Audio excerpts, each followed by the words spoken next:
Hoy día Fray Rodrigo nos va a compartir algo de la misericordia en los sinónimos.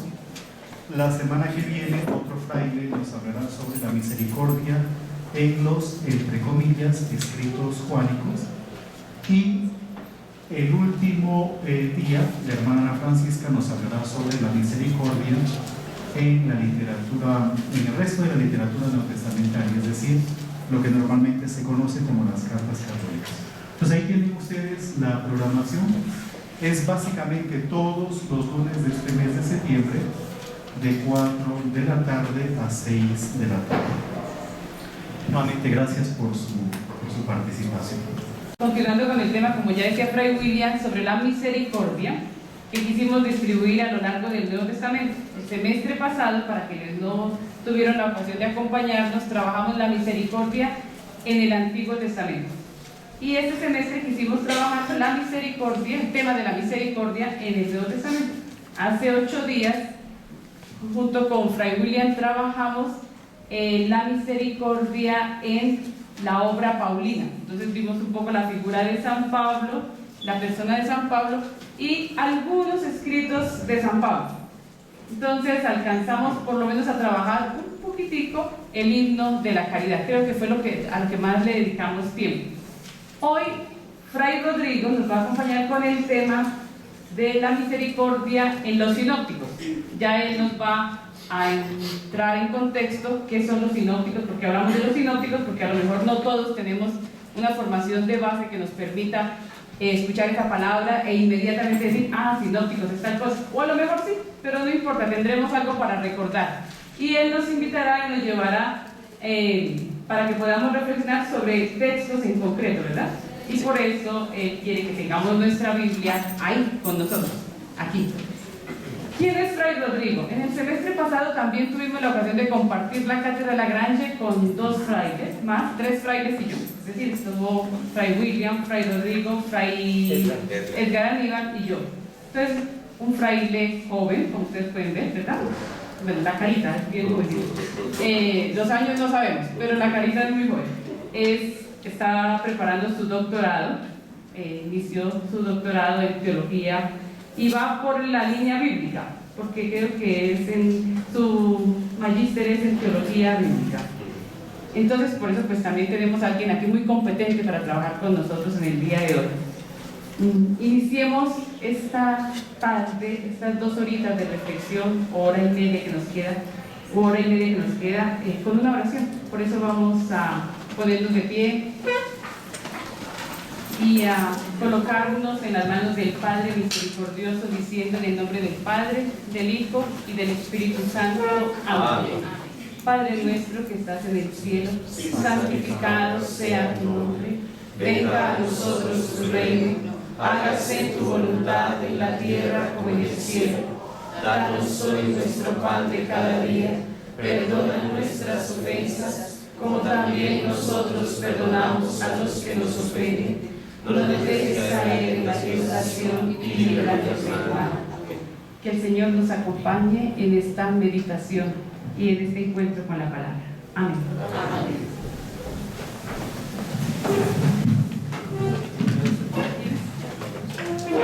Perdón, antes por ahí están pasando ya las listas, ¿verdad? Para que vayamos firmando, por favor.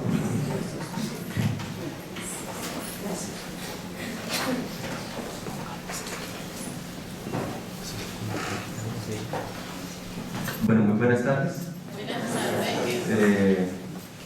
Yo soy fraile dominico, llevo más de la mitad de mi vida en el convento, entré al convento de 16 años, entonces ya ustedes pueden saber que si llevo más de la mitad, tengo más de 33 años. Esa es la edad de Jesús, ahí voy.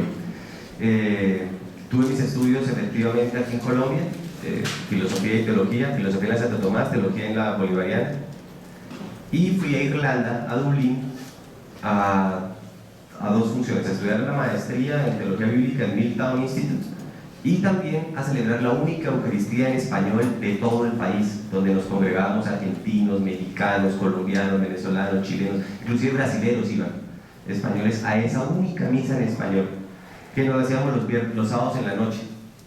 Y la función nuestra los dominicos era esa, un legado que algo que inició, una obra que inició un padre jesuita. Luego la asumimos los dominicos con el padre Nelson de Ina cuando estuve estudiando su doctorado allá. Pasó a mí durante 3 años, que fue lo que me duró el doctorado, la maestría, y luego se lo entregué al padre Atanasio, padre de Cúcuta, que se encuentra en estos momentos celebrando esa única misa en español del país de Irlanda. Y está con el padre Aldemar. Son 2 frailes colombianos que en este momento están atendiendo a la comunidad hispanohablante. Después de eso volví a Colombia, hace 4 años aproximadamente, y he estado trabajando en distintas obras o misiones que hemos tenido, entre ellas en Bucaramanga con la universidad, en Medellín y en Riohacha. Y ahorita me encuentro aquí en el convento de San José. Ese es como el periplo, grosso modo, grandes rasgos de lo que llevo como dominico en estos 17 años. Bueno, a continuación les vengo a compartir una experiencia, fruto de un estudio, una oración que he tenido especialmente de la palabra de Dios respecto a la misericordia. Pero lo vamos a hacer de una manera dinámica. ¿Cuál es la pedagogía que vamos a utilizar? Por eso no les realicé presentaciones.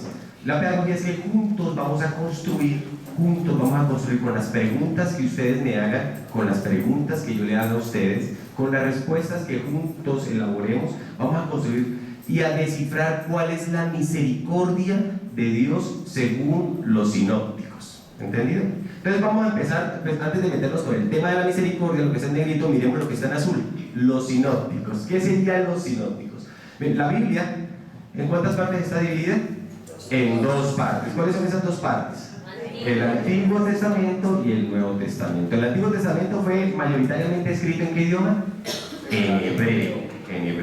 Y el Nuevo Testamento en su totalidad está escrito en griego. Está escrito en griego. El Nuevo Testamento, no nos vayamos al Antiguo, quedémonos en el Nuevo Testamento. En el Nuevo Testamento, un solo autor no escribió todo el Nuevo Testamento. De hecho, el Nuevo Testamento es la composición de muchos libritos, con diferentes autores cada libro y con diferente manera de redactar. Es decir, es como una biblioteca que nosotros tengamos en nuestra casa. Cuando entramos al estudio de nuestra casa, ahí tenemos los libros de poesía, tenemos los libros de historia universal, tenemos los libros, si nos gusta, de religión, y tenemos los libros de literatura. Pero es una sola biblioteca, con muchos libros y cada libro con diferente autor. Lo mismo el Antiguo o el Nuevo Testamento. Son muchos libros y cada libro con un género literario diferente y con diferentes autores. Dentro del Nuevo Testamento se encuentran los géneros literarios, por ejemplo, evangelios, que hablan sobre la historia de ¿quién? De Jesucristo, evangelios.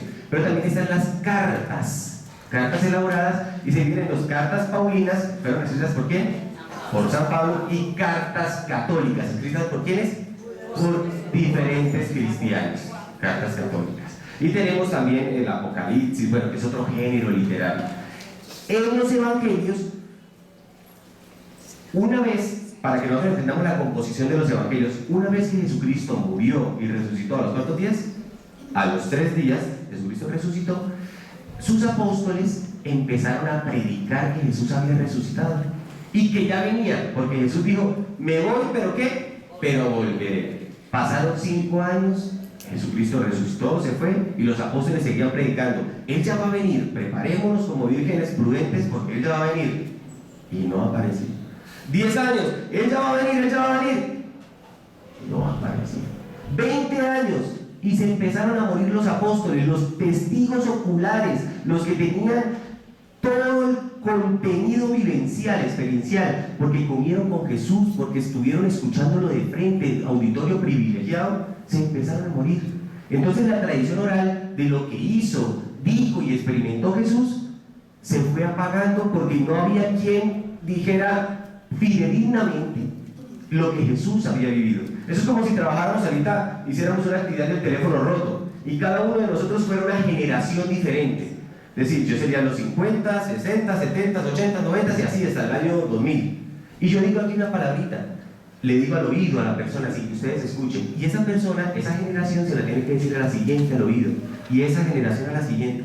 Mi pregunta es, una vez que termine todo el recorrido verbal y llega la última persona, es decir, a nuestros días, ¿será que lo que yo le dije a la primera en ese teléfono roto es tan fiel como lo que me dice la última persona es tan fiel como lo que yo dije en la primera?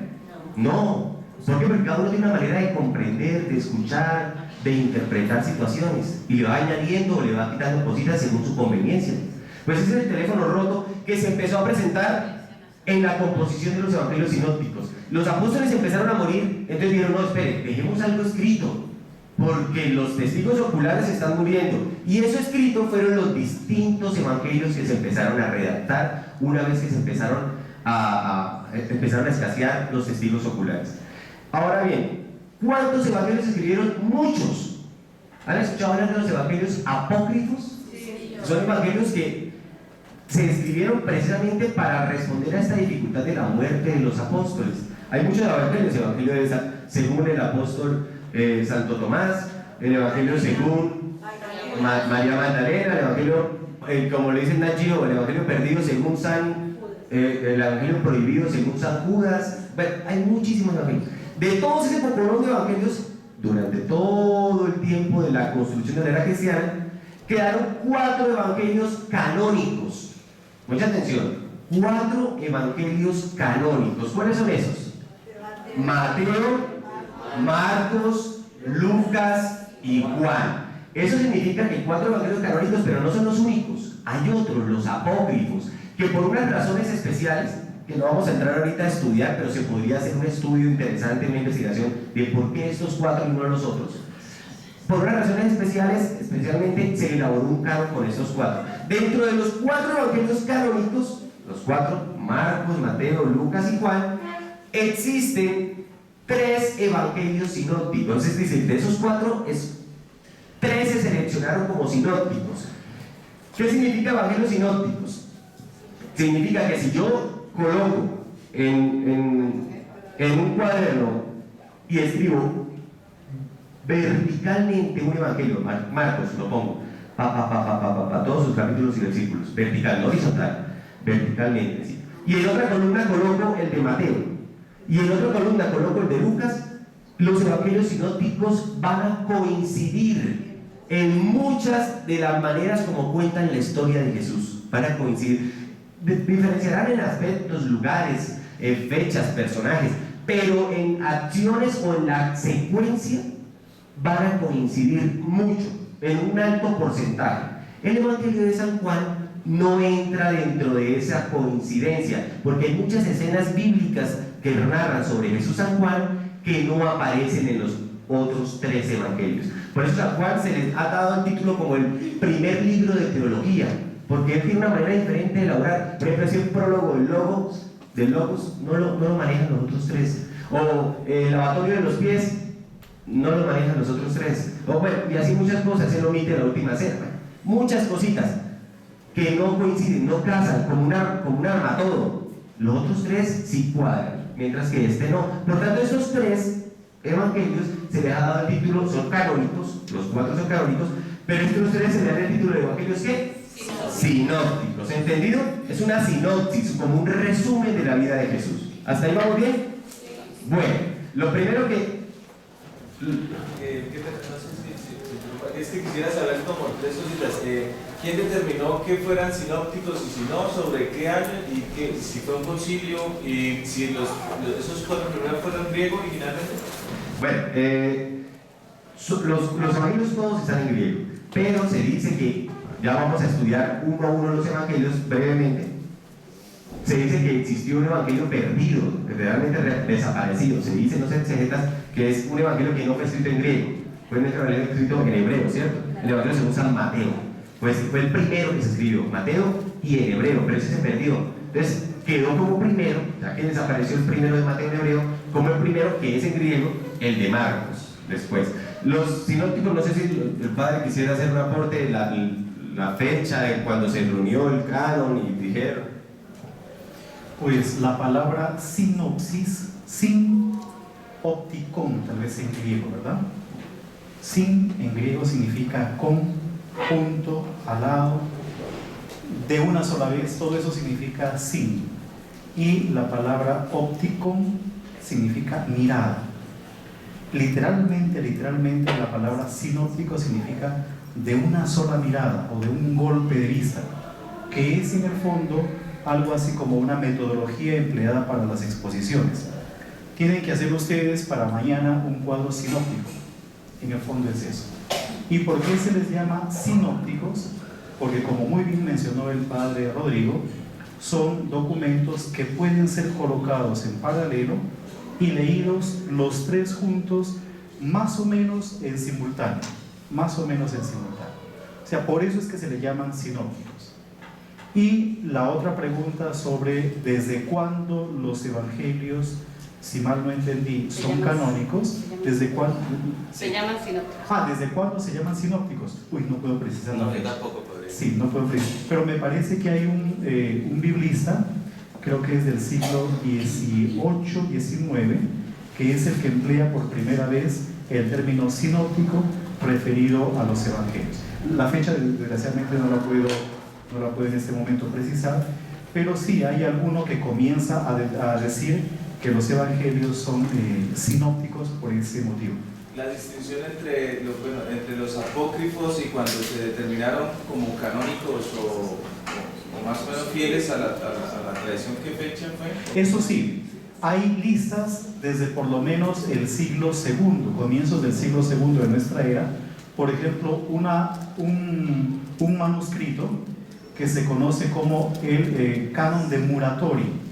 Muratori era un bibliotecario en la biblioteca de Milán, en Italia, y él encontró un manuscrito, y ese manuscrito pues estaba un poco fragmentario, no tenía las primeras páginas, tampoco las últimas, pero cuando este tal Muratori logró descifrar, se dio cuenta de que era una lista de textos sagrados. Probablemente ese sea el manuscrito más antiguo, y en honor de él que lo descubrió es que se conoce como el Canon de Muratori. Pero no es el único, sino que en la antigüedad diversos padres de la iglesia, diversos obispos, independientemente, o diversos sínodos o concilios, comenzaron poquito a poquito a establecer una lista de los textos que podrían ser considerados sagrados para sus propias diócesis, entre comillas la palabra iglesia local. Después estos obispos se reunían por separado en sínodos regionales. San Agustín participó en por lo menos dos, participó en el sínodo de Hipona y en los sínodos de Cartago también, participó ahí San Agustín. Ya comenzaban poco a poco a delimitar los textos que para ellos eran sagrados y dejar de lado los otros, apócrifos entre comillas, porque contenían una doctrina un poco distorsionada o una doctrina que era herética en no pocos casos, en no pocas ocasiones. Entonces el magisterio de la iglesia, por decirlo de alguna forma, es el que va a establecer una serie de normas que serán las que servirán para decir si un texto es sagrado o no lo es. Pero en la iglesia católica, la primera vez que se decide cuáles son los textos sagrados para toda la iglesia universal, recién será en el siglo XVI con el Concilio de Trento. Es decir, que hasta el Concilio de Trento la iglesia no tenía propiamente dicho una Biblia oficial, sino que seguía una tradición, la tradición que había condensado grandemente en la Vulgata Latina. No sé si eso puede ser de utilidad. Bueno, entonces, para ya ir poquito a poquito introduciéndonos a nuestro estudio bíblico, ir a los textos como tal, vamos a cerrar con esto la introducción y explicación de los sinópticos. Entonces, según lo que han escuchado, ¿cuáles serían los tres evangelios sinópticos? ¿Cuáles serían? Marcos, tenemos aquí a Marcos, ¿quién más? Marcos, Mateo y Lucas, ¿cierto? ¿Cuál no entraría? A pesar de ser un evangelio canónico, no entraría dentro de esta designación de evangelios sinópticos por las razones que ya vimos, ¿entendido? Bueno, vamos a ver rápidamente. Los evangelios no son biografías de Jesucristo. No los podemos entender como biografías de Jesucristo. ¿Por qué? Porque hay muchos datos que aparecen en Marcos, en Mateo y en Lucas que se contradicen. Entonces, si fueran biografía histórica, uno decía, bueno, entonces, ¿cuál se equivocó? ¿Se equivocó Marcos? ¿O cuál está diciendo la verdad? ¿Está diciendo la verdad Lucas? ¿O quién es el más fiel? ¿Está siendo el más fiel Mateo? No, entonces no lo podemos ver como una biografía de la vida de Jesús. Los evangelios sí son si son confesiones de fe de una comunidad. Es decir, una comunidad especial, particular, la comunidad de Mateo, la de Lucas o la de Marcos, tienen una confesión de fe, una experiencia de Dios que quieren compartir con las futuras generaciones y por eso lo redactan. Entonces, no son biografías, pero sí confesiones de fe. Y mucha atención, de una comunidad en particular. Eso quiere decir que el Evangelio de Mateo no necesariamente lo escribió el apóstol Mateo, ni el Evangelio de Lucas necesariamente lo escribió alguien llamado Lucas o una sola persona, ni Marcos necesariamente. Se presume que sí, le podemos hacer seguimiento. Marcos era alguien que se la pasaba mucho con el apóstol San Pablo, con San Pedro, perdón. Marcos se la pasaba mucho con Pedro. Mateo se suele decir que era el recaudador de impuestos, pero eso no es necesariamente exacto. Y Lucas era el que se la pasaba ¿con quién? Con Pablo. Ese sí era el que se la pasaba con Pablo. Bueno, no necesariamente una sola persona, sino una comunidad redacta su confesión de fe. ¿Cuál sería para ustedes el orden cronológico? No importa que las fechas no sean exactas, pero ¿cuál de estos tres ustedes creen que se escribió primero y es más cercano a la muerte y resurrección de Jesucristo? En la Biblia aparece primero ¿quién? En la Biblia Mateo, después aparece ¿quién? Marcos, después Lucas y Juan. Por tanto, ¿cuál sería el primero? Si en la Biblia aparece primero Mateo, ¿cuál sería el primero?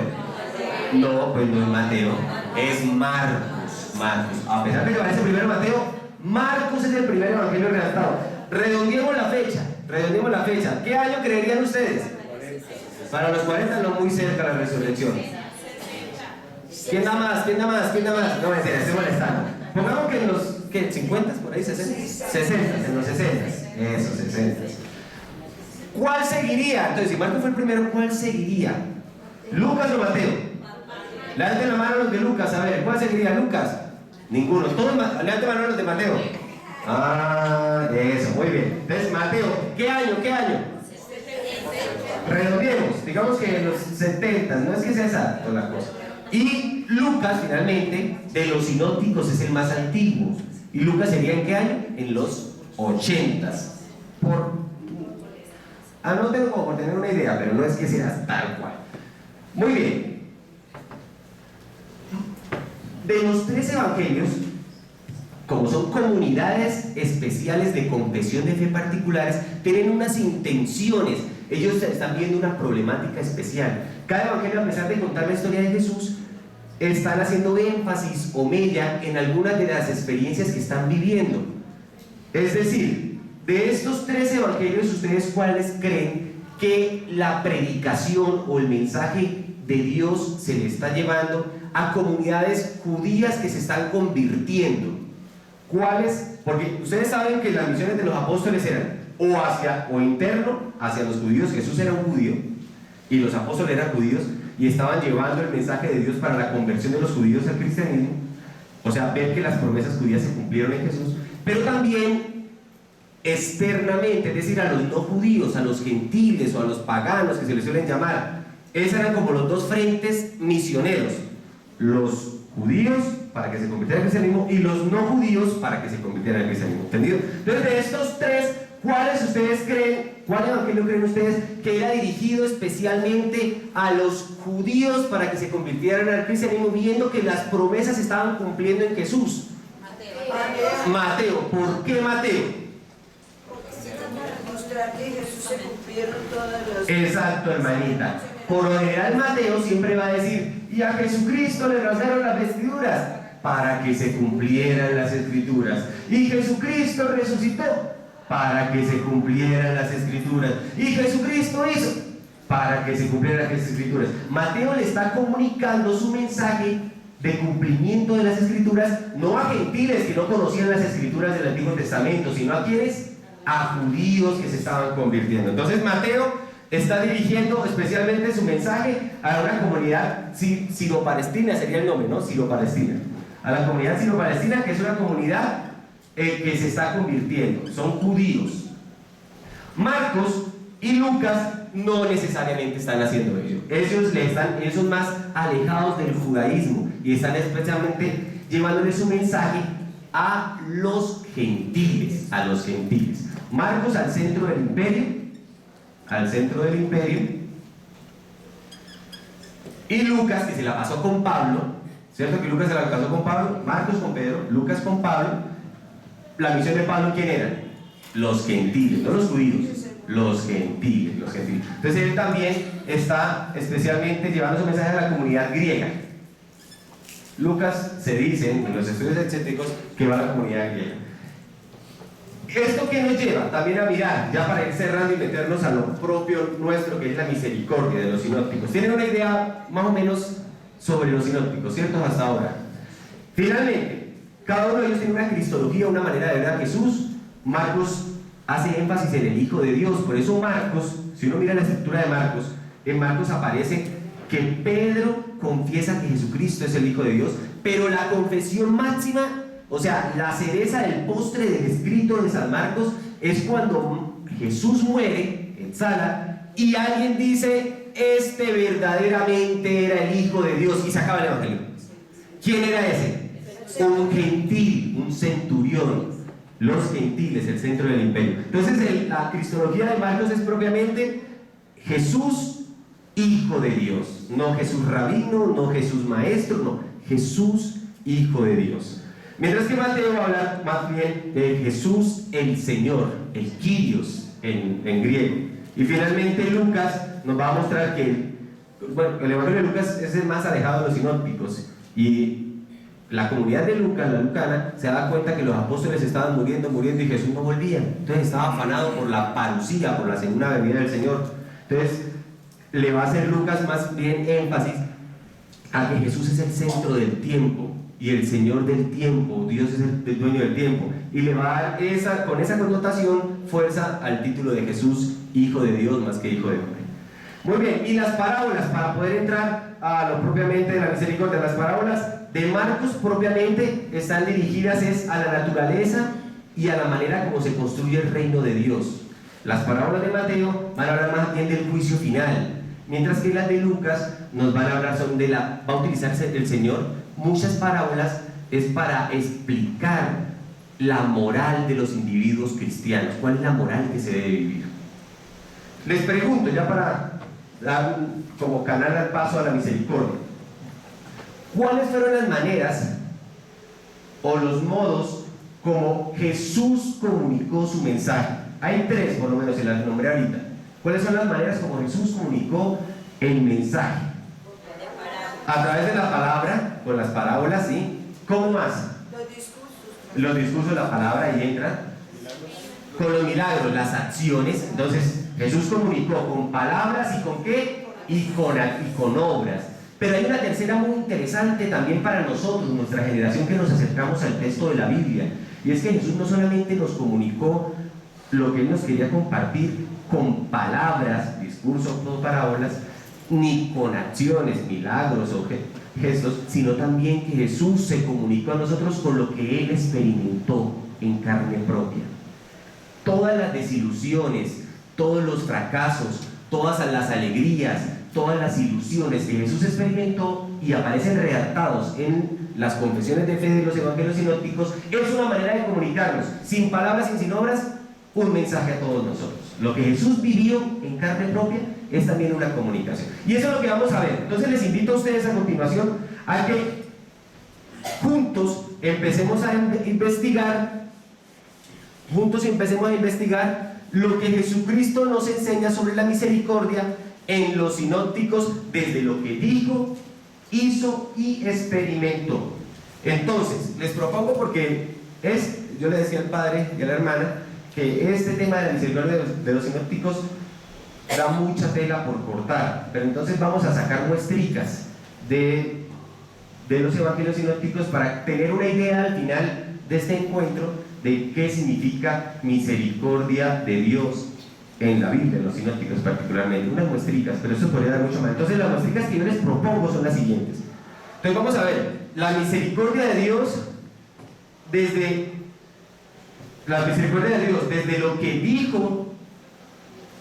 lo que dijo Jesucristo en el Evangelio según San Lucas. La misericordia de Dios desde lo que hizo Jesucristo en el Evangelio según San Marcos. Y la misericordia de Dios desde lo que experimentó Jesucristo en el Evangelio según San ¿qué? Mateo. Vamos a hacer ese recorrido, ¿ok? Listo, desde lo que dijo Jesús, no todo lo que dijo, alguna cosita de lo que dijo Jesús en el Evangelio según San Lucas, desde lo que hizo Jesús según San Marcos y desde lo que experimentó Jesús según San Mateo. ¿Están conmigo? Listo, iniciamos. Bueno, entonces les quiero pedir por favor a continuación que me colaboren abriendo sus Biblias vamos a empezar con lo que dijo Jesús según San Lucas, ¿ok? ¿Qué de misericordia nos habló Jesús según San Lucas? Vamos a abrir nuestras Biblias en el Evangelio según San Lucas, específicamente y coincidencialmente con el Evangelio que escuchamos el día de ayer, que son las parábolas de la misericordia. Las parábolas de la misericordia tienen una enseñanza para todos nosotros hoy, que es Lucas capítulo 15, todo el capítulo 15. Parábolas de la misericordia, busquémoslo por favor.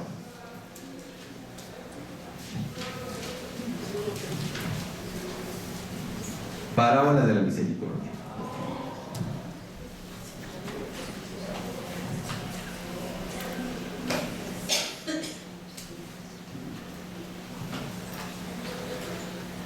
¿Está conmigo ya? Listo. ¿Quién quiere, por favor, leer con fuerte voz? Son 3 parábolas, ¿cierto? ¿Cuáles son? ¿Los que tienen la Biblia ahí? La de la oveja, la del dracma. No fueron a misa ayer, ¿no? Ahí están tambaleando algunos. Los que fueron a misa ayer, yo no fui a misa ayer. Pero bueno, porque estaba en un retiro, pues, en el Rosario, en una abadía. Pero, con los benedictinos. Pero los que fueron a la misa ayer saben que es la parábola de la oveja, la del dracma, la moneda, y la del hijo perdido. La del hijo perdido, el hijo pródigo que decimos aquí en Colombia. Ya, no se me adelante, hermanita, porque me daña la conferencia. No, me estoy molestando. Muy bien, entonces, leamos solamente una persona con fuerte voz, le alcanza el micrófono, me imagino, con fuerte voz, la primera parábola, y despacio, mientras yo voy, entre todos, vamos a hacer lo siguiente, vamos a hacer énfasis en el verbo, en un verbo que aparezca ahí. Si ustedes escuchan un verbo, ustedes me lo dicen, padre, escriba tal verbo, y yo lo escribo allá al frente. En la primera parábola, aunque antes de la primera parábola, por favor, lean el versículo del 1 al 3. ¿Qué es lo que nos dice el versículo del 1 al 3? Y ahí yo les explico algo. Lucas 5, 15, 1, 3. Las 3 parábolas de la misericordia. Todos los publicanos y los pecadores se acercaban a él para oírle. Los fariseos y los escribas murmuraban: Este acoge a los pecadores y come con ellos. Entonces les dijo esta parábola. Paremos ahí. Entonces, la puerta de entrada al tema de la misericordia es por un tema conflictivo. A Jesús, que le están criticando los fariseos, que acoge con los pecadores, que come con los pecadores. Eso es una problemática que se veía desde antaño, eso ya se venía a venir. Por ejemplo, si ustedes miran Lucas 5, 29, 32, alguno que busque Lucas 5, 29, Lucas 5, 29, 32, ahí también le están haciendo la misma crítica a Jesús. ¿Usted por qué come con gente impura? Usted no sabe que para nosotros los judíos el solo contacto con impuros nos contamina. Entonces, ¿cómo dice Lucas 5, 29, 32? Leví ofreció en su casa un gran banquete. Les acompañaban a la mesa un gran número de publicanos, aparte de otras personas. Los fariseos y sus escribas decían, refunfuñando a los discípulos: ¿Por qué coméis y bebéis con los publicanos y pecadores? Le respondió Jesús: No necesitan médico los que están sanos, sino los que están malos. No he venido a llamar a conversión a justos, sino a pecadores. Muy bien. No he venido a llamar a justos, sino a pecadores. ¿Cuál es la diferencia una de las grandes diferencias del judaísmo de la época de Jesucristo y del cristianismo que el Señor nos enseñó? Y es que es esta, y ustedes que son misioneros lo van a dimensionar bien. Para el judío de la época de Jesús, que era de ritos de ser puro o impuro, si uno entraba en contacto con una persona pecadora, uno se contaminaba. Es decir, el santo, si se hacía amigo, si se sentaba a comer, si le dirigía el saludo, bueno, eso exagerando un poco, pero si se acercaba a una persona impura, ese santo quedaba impuro. Mientras que Jesucristo demuestra lo contrario, y eso tiene mucho que ver con el tema de la misericordia. Jesús dice: miren, ustedes misioneros, hermanas, hermanos, laicos que quieren irse a misión con gente pecadora, si ustedes van a la persona que está pecando, usted no se va a rebajar en la impureza, sino que su misión, ¿cuál es? Que la persona impura se santifique, se santifique. Ahí es un cambio de concepción. Mientras que para el judío que le criticaba a Jesús, Jesús se rebajaba y quedaba al mismo nivel pecador con la persona que estaba apartada de Dios. Para nosotros, que nos mandan precisamente a las cárceles, a las clínicas, a la calle, a compartir con la gente que está alejada de Dios, eso no nos va a nosotros a contaminar, no, todo lo contrario. Nosotros que tenemos el poder de Cristo, tenemos que llevarlos a ellos a santificar. Es diferente, ¿vieron la diferencia? Muy bien. Entonces, Jesucristo tiene esa problemática. Dice: mire, usted se está contaminando, usted andando con prostitutas, usted andando con traidores, usted andando con gente que le trabaja al enemigo, usted andando con pescadores, usted está pecando también. Usted solamente comer, le decían comilón y borracho, le decían a Jesucristo, le decían. Entonces, esa es la problemática, le están criticando. Usted, Jesús, ¿por qué no está con nosotros que somos los santos? Le dicen los religiosos judíos. Y prefiere andar con los que no son religiosos. Esa es la problemática. Muy bien. Y Jesús le va a responder con 3 parábolas el mismo mensaje. Y el mensaje es este. Vamos ahorita a escudriñar, a arañar un poco nuestras Biblias, pero es para descubrir este mensaje. Y es que Dios se alegra por encontrar lo perdido. Dios se alegra por encontrar lo perdido. Entonces vamos a escuchar la primera parábola, que es la de ¿cuál? La oveja perdida. La oveja perdida. Y mientras la vamos leyendo, ustedes me hacen énfasis, ustedes repiten el verbo. Por ejemplo, la hermanita está leyendo: y resultó que una persona tenía, yo anoto, ya tenía. Perdió, yo anoté, perfecto. ¿Entendido? Bueno, la dinámica, empecemos, hermanita, suéltala. Listo. ¿Quién de vosotros, si tiene 100 ovejas, Entonces, ¿ahí cuál es? Tiene. El verbo tener, listo, tener. y pierde una de ellas, Pierde, entonces tener, perder, ahí está la vida. no deja las 99 en la espera Dejar. y va a buscar la que se perdió, Bueno, es buscar, obviamente. Buscar, sí.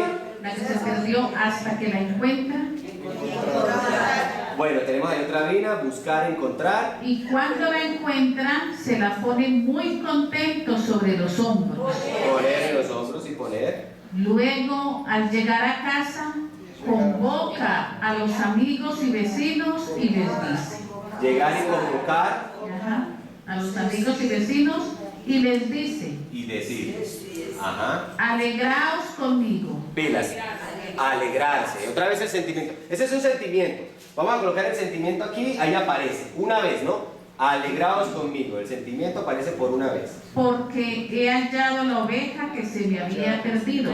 Hallar, sí, otra vez está acá. Encontrar. Os digo que de igual modo habrá más alegría en el cielo por un solo pecador que se convierta Convertir.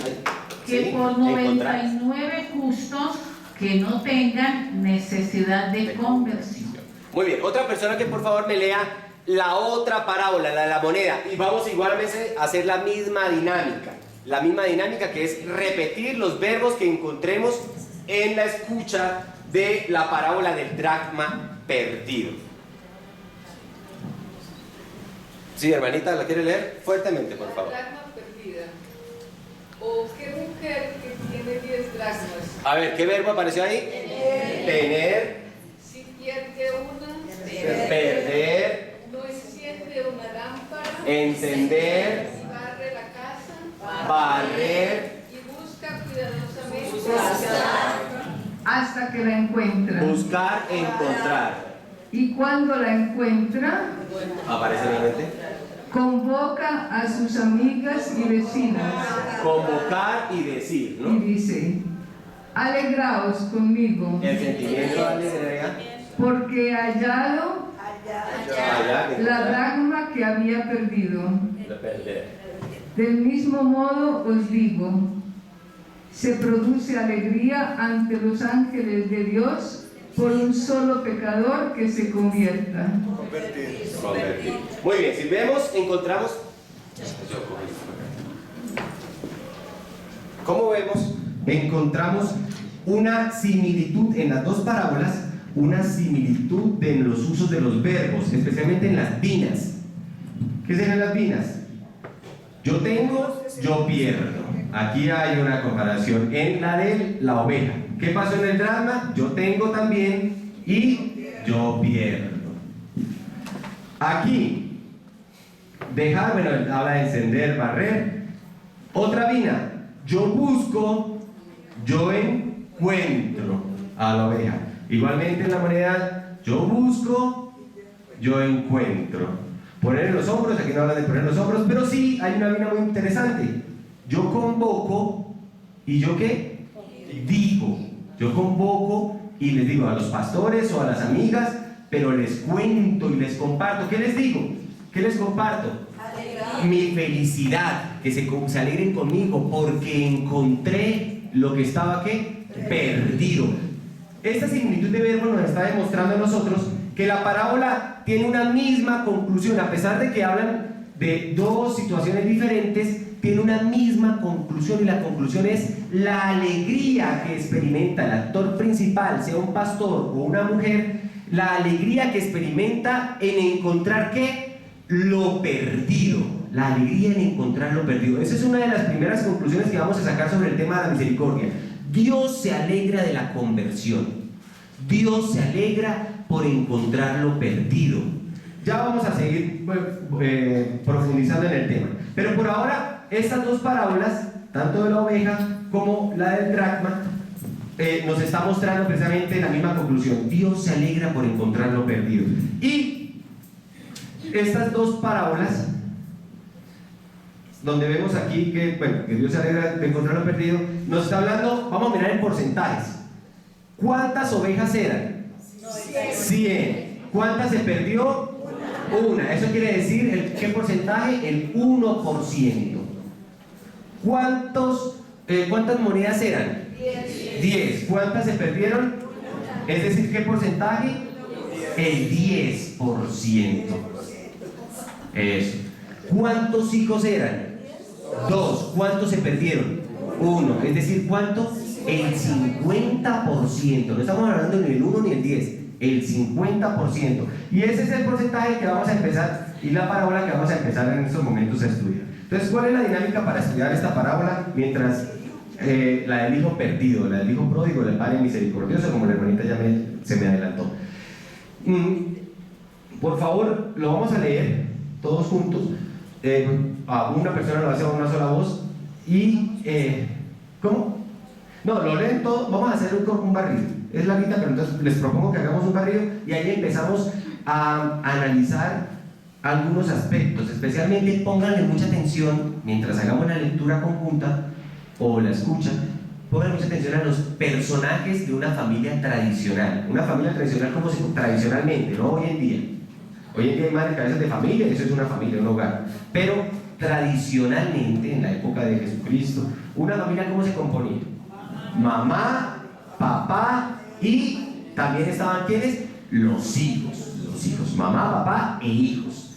Vamos a escuchar entonces esta parábola con esa clave, la clave de la familia tradicional, a ver qué nos arroja eso sobre el tema de la misericordia de los sinópticos. Por favor, alguien que tenga el micrófono y con fuerte voz toda la parábola del hijo pródigo.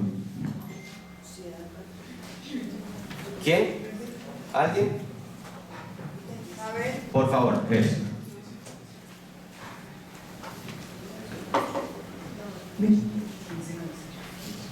Añadió: un hombre tenía 2 hijos. El menor dijo al padre: Padre, dame la parte de la fortuna que me corresponde. él le repartió los bienes. A los pocos días el hijo menor reunió todo y emigró a un país lejano, donde derrochó su fortuna viviendo una vida desordenada. Cuando gastó todo, sobrevino una carestía grave en aquel país y empezó a pasar necesidad. Fue y se puso al servicio de un hacendado del país, el cual lo envió a sus campos a cuidar cerdos. Deseaba llenarse el estómago de las bellotas que comían los cerdos, pero nadie se las daba. Entonces, recapacitando, pensó: ¿a cuántos jornaleros de mi padre les sobra el pan mientras yo me muero de hambre? Me pondré en camino a casa de mi padre y le diré: he pecado contra Dios y te he ofendido. Ya no merezco llamarme hijo tuyo. Trátame como a uno de tus jornaleros. Y se puso en camino a casa de su padre. Estaba a un instante cuando su padre lo divisó y se enterneció. Corriendo se le echó al cuello y le besó. El hijo le dijo: Padre, he pecado contra Dios y te he ofendido. Ya no merezco llamarme hijo tuyo. Pero el padre dijo a sus sirvientes: enseguida, traigan el vestido y vístanlo. Pónganle un anillo en el dedo y sandalias en los pies. Traigan el ternero engordado y mátenlo. Celebremos un banquete. Porque este hijo mío estaba muerto y ha revivido. Se ha perdido y ha sido encontrado. Y empezaron la fiesta. El hijo mayor estaba en el campo. Cuando se acercaba a casa, oyó música y danzas. Y llamó a uno de los sirvientes para informarse de lo que pasaba. Le contestó: es que ha regresado tu hermano y tu padre ha matado el ternero engordado porque lo ha recobrado sano y salvo. Irritado, se negaba a entrar. Su padre salió a rogarle que entrara, pero él le respondió: mira, tantos años llevo sirviéndote sin desobedecer una orden tuya, y nunca me has dado un cabrito para comérmelo con mis amigos. Pero cuando ha llegado ese hijo tuyo, que ha gastado tu fortuna con prostitutas, has matado para él el ternero engordado. Le contestó: hijo, tú estás siempre conmigo y todo lo mío es tuyo. Había que hacer fiesta porque este hermano tuyo estaba muerto y ha revivido. Se había perdido y ha sido encontrado. Muchas gracias, palabra de Dios. Muy bien, entonces vamos a mirar los roles que aparecen o los personajes que aparecen en esta familia, particularmente de la parábola del hijo pródigo. Entonces, ¿en qué versículo aparece el rol materno, la mamá? ¿Está allí? ¿La nombra en algún momento? No, la mamá es una ausente, aquí, una ausente. Si vemos el versículo 11, dice: les contó también lo siguiente: un hombre tenía 2 hijos, punto, no hay madre allí, ¿ok? Entonces, madre ausente. Sigamos. El padre, en el versículo 12, encontramos que el menor de ellos, de los hijos de ese padre, le dice a su padre: padre, dame la parte de la hacienda que me corresponde. Y el padre le repartió la herencia, la hacienda. Les invito a que alguno, por favor, busque Hebreos 9:16, que fue que precisamente el padre William me mostró, me señaló, me puntualizó este dato exegético, que puede que casi, como puede que no casi, pero miremos Hebreos 9:16. ¿Cuándo se debe dar una herencia? ¿Cuándo se debe dar una herencia? Según la tradición judía. Ahí aparece Hebreos capítulo 9, versículo 16. ¿Cómo dice? Ahí rápidamente. ¿Cómo dice? Pues donde hay testamento se requiere que conste la muerte del testador. Exactamente. Donde hay testamento se requiere que conste que la muerte del testador. Es decir, si yo como hijo le digo a mi papá: papá, deme la herencia, ¿qué le estoy diciendo a mi papá? Usted está muerto para mí. Usted es un ser muerto en vida. Yo no lo considero usted mi padre. usted es mi papá, usted no me interesa su plata. Es más, deme la plata, que eso no es una familia, aquí no hay mamá, aquí no hay papá, aquí no hay nada, yo me voy. ¿Ven lo grave del asunto? La ofensa tan grave que le están haciendo a ese papá, no por pedirle la plata, sino que le están diciendo que él está muerto en vida como padre. Eso es la ofensa más grave que le están haciendo al papá. Muy bien, entonces, madre ausente, papá muerto en vida, no está muerto. Pero no es una señal de adultez del hijo. De una señal de adultez del hijo, pero no pedirle la herencia. Eso es muy cómodo, vaya a echar bueno con plata. Vaya, búsquela. A rebuscarse. Vaya, rebúsquela, ahí se demuestra su madurez. Pero bueno, sigamos. Padre muerto en vida, madre ausente. Miremos al hermano menor. El hermano menor no se reconoce como un miembro de esa familia. El versículo 19, ¿qué nos dice? El versículo 19, búsquenlo por favor, ahí aparece.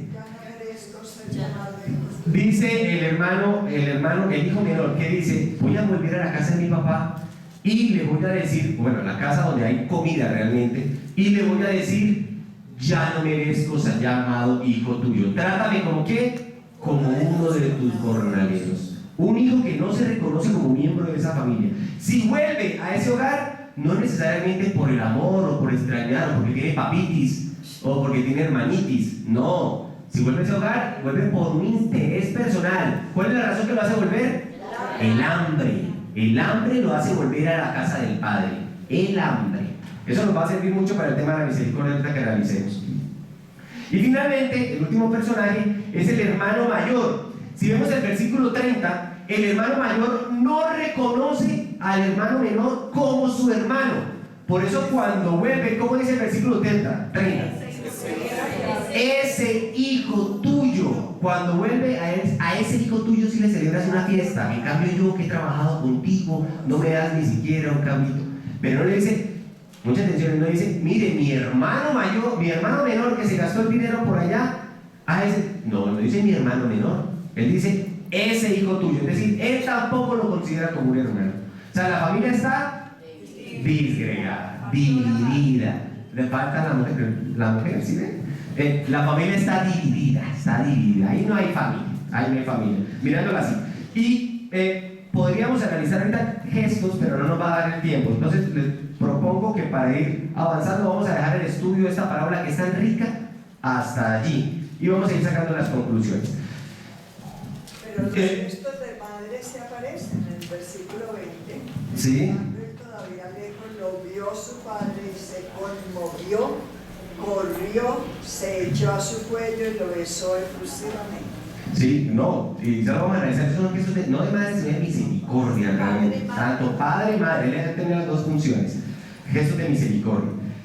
Vamos a ver entonces lo siguiente: el sentimiento de alegría que se expresaba tanto en la parábola de la oveja como la del dracma aparece aquí y en dos oportunidades. En la primera oportunidad, él a quien le dice que se alegren, a los que están organizando la fiesta: alégrense conmigo porque mi hijo que estaba perdido ha vuelto a la vida. Y después le dice otra vez que se alegre con quién, ¿a quién? Al hijo mayor. Alégrese que su hermano que estaba muerto ha vuelto a la vida, Sentimiento de alegría otra vez aparece aquí en la parábola de las misericordias. Y mira, analicemos rápidamente estas tres parábolas en dos movimientos que quiero que ustedes se lleven, ya sea más que apuntados en sus agendas, que se lo lleven en sus mentes y especialmente en su corazón para cuando hagan la oración personal. Por eso los dos movimientos del perdón. Los dos movimientos del perdón. El primer movimiento aparece en las dos primeras parábolas, la de la oveja y la del dracma, y es el movimiento de la búsqueda.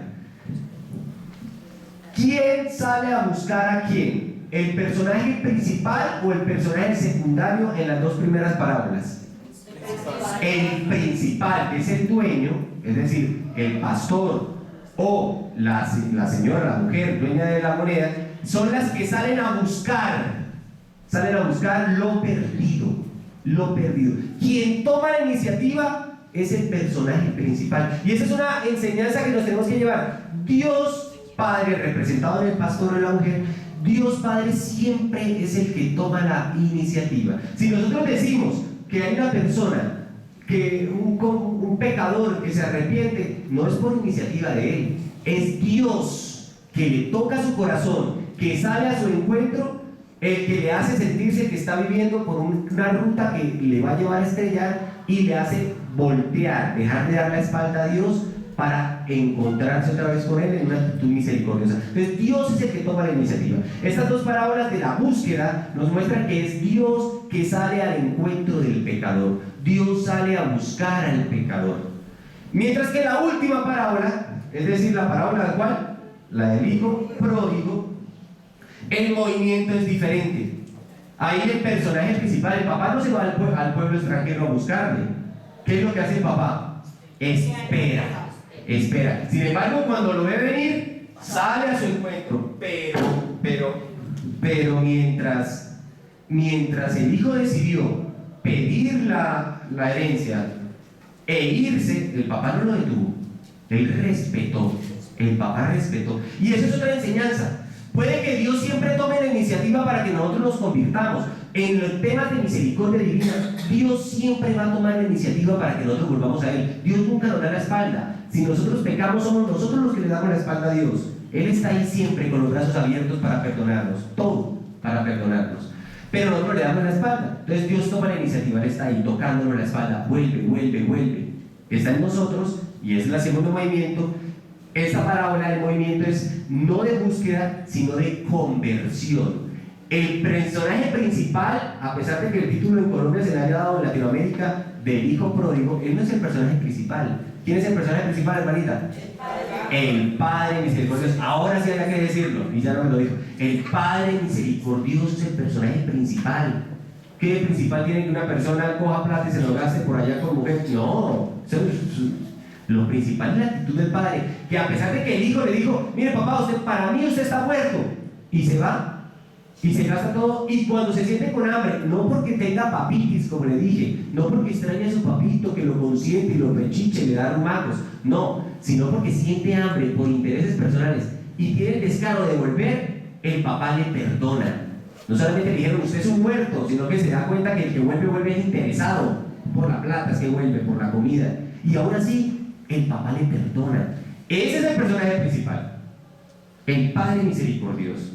Entonces el movimiento en esta parábola es un movimiento no de búsqueda, porque el papá no sale a buscar, Dios no sale a buscar en esta escena, sino que el personaje, el movimiento que aparece aquí en esta parábola es de conversión. Él es el que vuelve por intereses. Y miren, nos puede pasar mucho en nuestras pastorales, cuando estamos trabajando, o si somos ministros en una clínica, o somos ministros en un templo, o el párroco nuestro nos dice que tengamos cierta responsabilidad. Eso nos pasa. Mucha gente se acerca a nuestros lugares apostólicos por intereses personales, por comidita gratis, como pasaba con Jesús.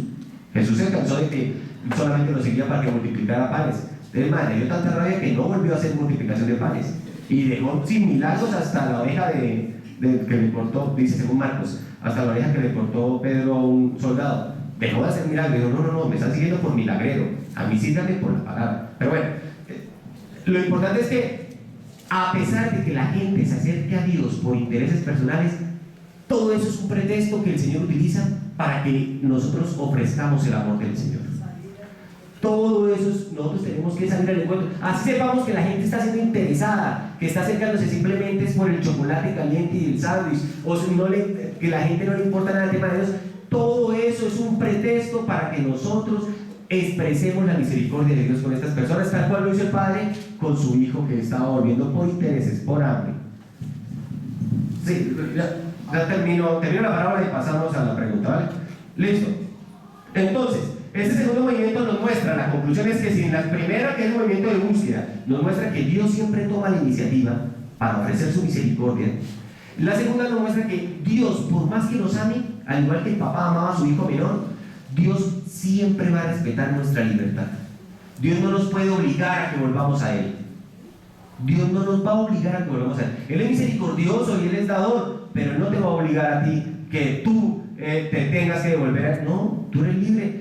Él sabía con el dolor en el alma que el hijo iba a sufrir, y aún así, a pesar de que le dijeron, usted está muerto para mí, papá, Él le entregó la mitad. Le dijo, tú eres libre, ¿te quieres ir? Toma. Le entregó con el dolor en el alma. Y cuando volvió, se olvidó de ofensas, y eso es muy bonito, muy lindo. Y es que precisamente Dios respeta nuestra libertad, Y Dios no hace reproche. Mire que el papá, que el hijo menor volvió y el papá le dijo, pero usted por qué hizo eso, usted si ve, yo le dije, se le advirtió. No, volvió y borrón y cuenta nueva, perdonado, ni siquiera le dejó confesar su arrepentimiento. Y es un tema que vamos a hablar desde lo que hizo Jesús en los milagros. Ni siquiera le permitió confesar su arrepentimiento. Entonces la segunda conclusión es que Dios, por más que nos ame, por más que sea misericordioso, siempre va a respetar nuestra libertad. Está en nosotros dejar de darle la espalda a Dios. Dejar de darle la espalda a Dios. ¿Entendido bien? Ahora sí, cerramos lo que dijo Jesús según unas parábolas del Evangelio según San Lucas, y vamos a pasar rápidamente a lo que hizo Jesús según el Evangelio según San Marcos. Brevemente. Es que siempre me preguntaba en quién estaría representado el hijo mayor. Interesantísimo que haya hecho esa pregunta. Si ustedes se dan cuenta, ¿cómo empieza el capítulo 15, 1, 3? Dice así: todos los publicanos y los pecadores se acercaban a Jesús para oírle. Los fariseos y los escribas murmuraban: este acoge a los pecadores y come con ellos. Entonces le dijo esta parábola. Ubiquémoslo. Jesucristo es el papá de la parábola del hijo pródigo, ¿no? De la palabra del Padre Misericordioso. Dios o Jesús es el papá. ¿Quién sería el hijo menor de lo que acabamos de escuchar del versículo 15:1? ¿Quiénes serían el hijo menor? Los publicanos y pecadores serían los hijos menores. Los hijos menores, que se derrochan toda su plata con mujeres, que cogieron la mitad de la herencia y se la malgastaron en una mala vida y ahora están pagando las consecuencias. ¿Quiénes serían entonces los hijos mayores que están celosos porque siempre han estado con Dios, siempre han pertenecido al Señor, llevan una vida pura y casta y están siempre dando ofrenda al Señor, y cuando Jesús, que debería estar con ellos, que representa al Padre, que son los hijos mayores, prefiere andar con los hijos menores? ¿Quiénes serían? Los escribas y los fariseos, que precisamente lo están criticando. Entonces, esto estaba demasiado evidente, por eso es que cogieron rabia los fariseos y los escribas. Pero no, este habla indirectamente, pero nos tiró. Al que le caiga el guante, que se lo fariseo.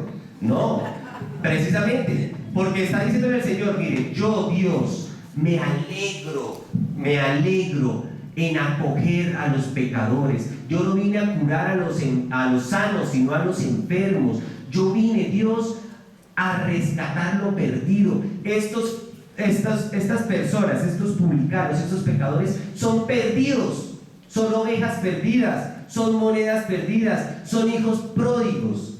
Y yo en estos momentos estoy alegre comiendo con ellos en un banquete. ¿Por qué? Porque hay que celebrar, porque lo que estaba perdido ha vuelto a la vida. Entonces los hijos mayores vendrían siendo precisamente los judíos, que son los fariseos y los escribas, que se creen santos, que siempre han estado con Dios, siempre han trabajado para Dios, y Jesús, en lugar de estar comiendo con ellos, que es el Padre, está celebrando, colocándoles sandalias, colocándole un anillo, matándole el cordero cebado, precisamente a los que han derrochado, que son los hijos menores, que son los pecadores y publicanos. ¿Entendido? Muy bien, ¿seguimos? Muy bien, para esta segunda parte les pido por favor que busquemos las siguientes citas. Un grupo me va a buscar rápidamente Marcos 2, 1, 12. Marcos capítulo 2, versículo 1 al 12. Y otro grupo me va a hacer el favor de abrir sus Biblias en Marcos 5, capítulo 5, versículos del 1 al 20. Marcos 2, 1, 12 y Marcos 5, 1, 20. ¿Cómo diría Marcos 2, 1, 12? ¿Dónde está el micrófono?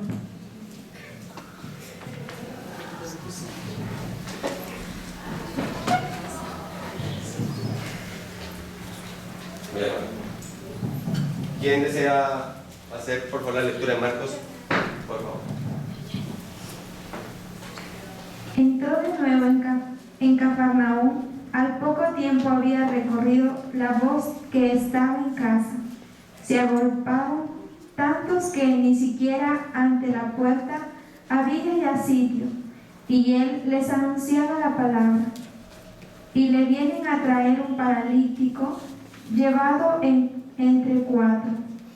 Al no poder representárselo a causa de la multitud, abrieron el techo encima de donde él estaba, y a través de la abertura que hicieron, descolgaron la camilla donde yacía el paralítico. Viendo Jesús la fe de ellos, dice al paralítico: Hijo, tus pecados te son perdonados. Estaban allí sentados algunos escribas que pensaban en sus corazones: ¿por qué éste habla así? Está blasfemando. ¿Quién puede perdonar los pecados sino solo Dios? Pero al instante, conociendo Jesús en su espíritu lo que ellos pensaban en su interior, les dice: ¿por qué están pensando así en sus corazones? ¿Qué es más fácil decir al paralítico: tus pecados te son perdonados? O decir: levántate, toma tu camilla y anda. Pues para que sepan que el Hijo del Hombre tiene en la tierra poder de perdonar pecados, dice el paralítico: a ti te digo, levántate, toma tu camilla y vete a tu casa. Se levantó y al instante, tomando la camilla, salió a la vista de todos, de modo que quedaban todos asombrados y glorificaban a Dios diciendo: jamás vimos cosa parecida. Muy bien, palabra de Dios. Te alabamos, Señor. Entonces, ¿cuál es el contexto rápidamente para descubrir un poco, pinceladas de lo que significa la misericordia de Dios en los sinópticos desde lo que hizo Jesús según el Evangelio según San Marcos? Ya pasamos a lo que hizo. Resulta que, ¿qué es el pecado? Para entender esta situación y la crítica que le están haciendo a Jesús, ¿qué es el pecado? ¿El pecado qué es? Una ofensa a Dios. Por tanto, hagamos un ejemplo, hermanita. Yo, Rodrigo, le hago una ofensa a don Omar. ¿Le corresponde a ella perdonarme la ofensa que yo le hice a Omar? No. ¿Quién tiene que perdonarme a mí por haberle ofendido? Omar, la víctima. La víctima siempre perdona.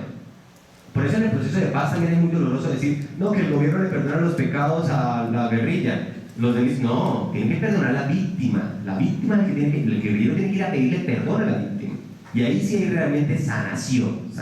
Pero bueno, si yo le cometo una ofensa a él, un tercero no tiene por qué perdonarme a mí. No, me tiene que perdonar precisamente la víctima. Lo mismo en la ofensa contra... Si el pecado es una ofensa contra Dios, dicen los fariseos y los judíos: ¿por qué Jesucristo, que es un tercero, se atreve a perdonar los pecados? Es que no lo están ofendiendo a usted, Jesús, usted es uno más. Dios es el que tiene que perdonarle a ese paralítico sus pecados, no usted. En últimas, en términos colombianos, le están diciendo a Jesús: usted, Jesús, no se ha igualado. Usted no se meta en eso. Usted no le toca perdonar pecados. Eso es lo que le están diciendo los fariseos en lenguajes castizos. Pero realmente lo que Jesús está tratando de demostrarles a ellos es la misericordia, que Él es el Hijo de Dios y que Él tiene la competencia para perdonar los pecados, porque precisamente al ofender a Dios le están ofendiendo al Hijo directamente también. Entonces Jesús lo que hace es mostrar el perdón divino, mostrar la misericordia divina. Jesús toma la iniciativa. ¿Se acuerdan del hijo pródigo? ¿Cuál fue la razón por la cual que volvió a la casa del padre? ¿Por qué razón? Por el hambre. ¿Por qué razón vino este paralítico a Jesús? Para curarse. Él no quería nada de salvarse, ni que se le perdonaran pecados. No, él quería sanarse, él quería curarse. Y es muy interesante para nosotros. Lo primero que Jesucristo le ofrece a esta persona que se le acerca, ¿qué es? ¿La sanación o la salvación? La salvación. Y después del perdón de los pecados, ahí sí viene la sanación. Y tenemos que hacer nosotros eso en nuestras pastorales. Mucha gente se acerca a nosotros para la sanación, la comidita o el bono para los mercados, o dónde está la ficha para reclamar los privilegios. Mucha gente, hermanita, ayúdeme con la beca para mi hijo. Mucha gente se acerca a nosotros para la sanación de sus necesidades temporales. Pero miren lo que hizo Jesús, y es un ejemplo para todos nosotros en la misericordia. Antes de ofrecer la solución de las necesidades. Hay que hacerlo, sí, porque con hambre no se puede rezar, hay que hacer. Pero antes de ofrecer la sanación, Jesucristo inicia ¿con qué? Con la salvación. Tus pecados te son perdonados. Y aquí viene algo que es un poco escandaloso, y precisamente digamos en una facultad de teología de una universidad católica, y es esto: Dios, y mucha atención con el tema de la misericordia, porque es ilógico para nuestros parámetros humanos. Dios perdona pecados inclusive sin la necesidad de estar arrepentidos. Dios perdona los pecados inclusive sin la necesidad de estar arrepentidos. El arrepentimiento visto desde la misericordia desbordante de Dios no es una condición para ser perdonado, sino una consecuencia. Dios primero perdona y después de ser perdonados, ahí sí viene como un efecto colateral el arrepentimiento. Y es que precisamente si en lo que dijo Jesús en según el Evangelio de San Lucas vimos los dos movimientos de la búsqueda y de la conversión, aquí en lo que hizo Jesús según el Evangelio según San Marcos vamos a ver los dos efectos del perdón misericordioso de Dios. Y el primer efecto es precisamente que Dios perdona sin necesidad de arrepentirlos. El arrepentimiento es una consecuencia del perdón de Dios. Mira lo que pasó con Zaqueo. Zaqueo, toda la gente del pueblo era gente buena. Zaqueo era el odiado porque trabajaba como un traidor, como un intruso, trabajaba para los romanos. Y Jesucristo no se quedó en la casa del más santo y el más puro y el más digno. ¿Dónde se fue a comer y a hospedarse? A la casa de Zaqueo. Eso es un gesto de perdón. Jesucristo lo perdonó antes de que Zaqueo pidiera perdón. Lo perdonó antes de que pidiera perdón. Y estando Jesucristo comiendo con Zaqueo, ¿cuál fue la reacción de Zaqueo? Señor, se levantó de la mesa, porque era bien chiquitico, se montó en la silla para que lo vieran y dijo: Señor, y todos los comensales, si a alguien le he robado, le devolveré 2 veces más, porque ya mi vida cambió. El perdón de Dios fue tan chocante para él, tan sorprendente, que Dios lo escogiera a él más que a otros que eran más dignos que él, que lo llevó como respuesta al perdón de Dios, ¿a qué? A convertirse, a arrepentirse. Entonces, los movimientos que nos ha enseñado la iglesia tradicionalmente es que cuando uno se acerca al sacramento de la confesión, uno dice: Padre, yo me arrepiento, me acuso de, y me arrepiento de, y como penitencia pido, porque pensamos que es un negocio. Yo primero me arrepiento y Dios ahí ya me gané el perdón de Dios, entonces Él me da una penitencia para que yo, cumpliendo la penitencia, ahí sí diga al Señor: listo, estamos pagos, trato hecho, ni usted me debe nada ni yo le debo nada. No, así no opera la misericordia de Dios en el sacramento. Ese sacramento de la penitencia inclusive ha evolucionado su nombre, ya no se llama ni así. Sacramento de la reconciliación. Creo que en Ecuador, si mal no estoy, es el sacramento de la alegría, le dicen en algunas parroquias. La alegría de volver a Dios como el hijo pródigo. La alegría de volver a Dios. Ahí no es que yo tengo que pagar una penitencia para recibir unos beneficios, no. Dios te perdona sin necesidad inclusive de estar pagando penitencias, sin necesidad de estar ni siquiera arrepentido. Que le duela, muchas veces en confesión uno encuentra que le duela a una persona: Padre, mire, yo me confieso eso, pero no me arrepiento. Yo me vengué, pero no me arrepiento. Mire, pero a usted le duele no arrepentir. Sí, me duele eso. Bueno, eso ya es parte de Dios. Le perdona, ya le tocó el corazón. Es que usted le dé la vuelta a su cara y mira al Señor, y el Señor está ahí para... Y como efecto de ese perdón incondicional viene consecuentemente el arrepentimiento. Es un poco fuerte porque para nosotros no cabe en la cabeza. No, el que se equivocó, el que la hace, la paga. Para Jesús no, el que la hace, la hace. Mucha gente critica: bueno, ¿y dónde está la reparación, Padre? ¿Cómo así que Dios perdona y perdona? Entonces, como decimos en Colombia, el que peca y reza, empata. Pues yo peco, Dios me va a perdonar todo. En última, Dios me va a perdonar todo. Pero sigamos pecando, sigamos comiendo y bebiendo, que mañana moriremos. Son críticas a Pablo. Marita, cuidado, no, eso es una crítica. Precisamente, pero esa misericordia de Dios, la misericordia de Dios es desbordante. Eso no cabe en nuestras cabezas. ¿Cómo así que Dios lo perdona todo? Si siquiera con la necesidad de estar arrepentido. Pues sí, a este paralítico llegó para ser curado, y el Señor, ¿qué hizo? Te perdono los pecados. No, pero es que no estoy arrepentido, pero te lo perdono. No, pero si yo no quiero, no, pero igual te los perdono. Ah, bueno, que gracias.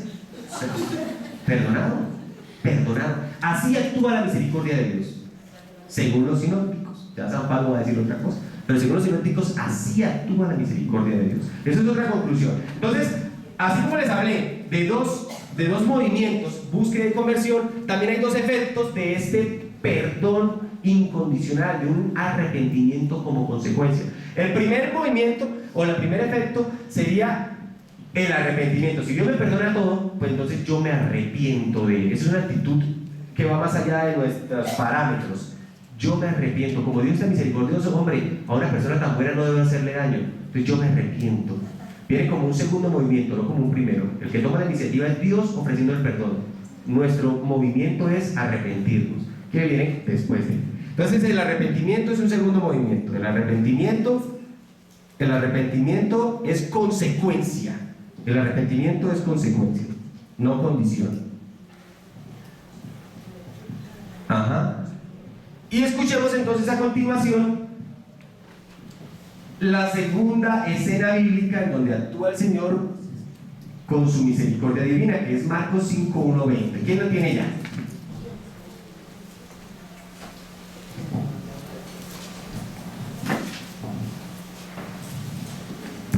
Marcos capítulo 5, versículos del 1 al 20, el endemoniado de Gerasa.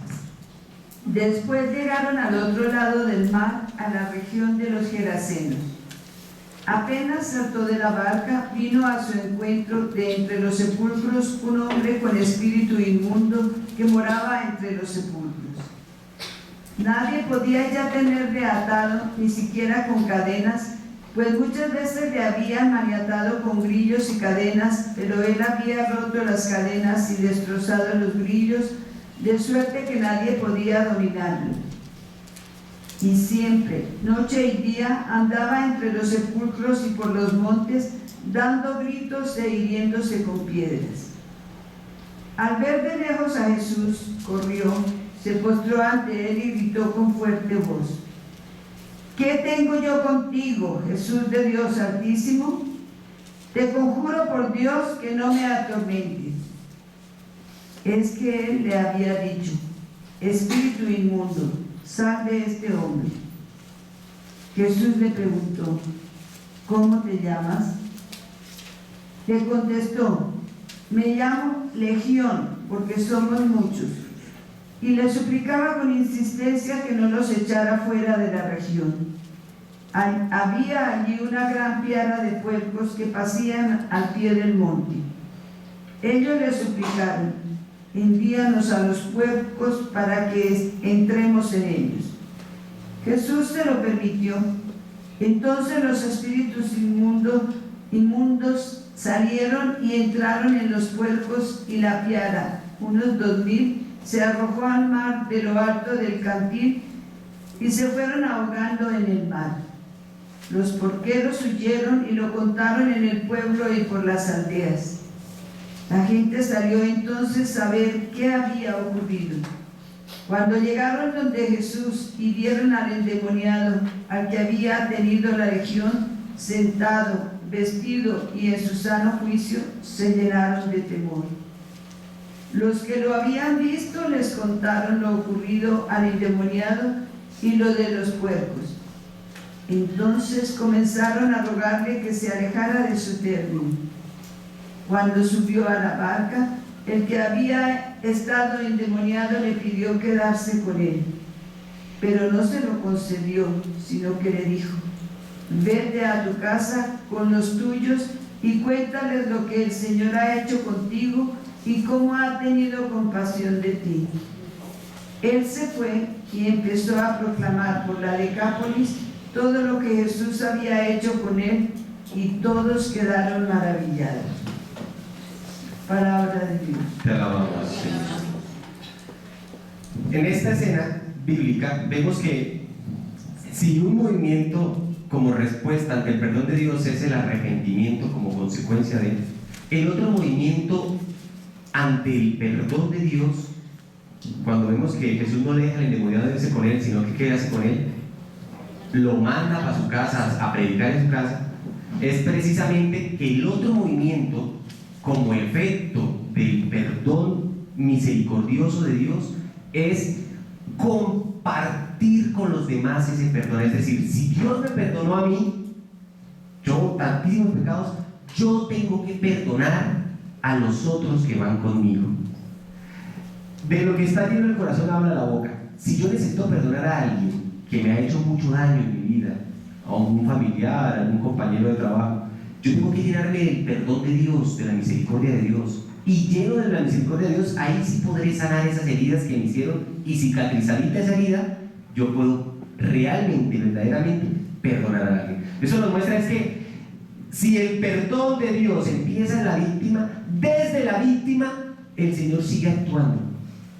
Dios sigue actuando misericordiosamente desde la víctima, porque esta víctima, así como se sintió perdonado, va a perdonar. ¿Recuerdan aquella parábola en donde hablan que un rey va a donde un deudor moroso de muchísimos millones de pesos, bueno, de plata, de dinero, y el rey le perdona todo?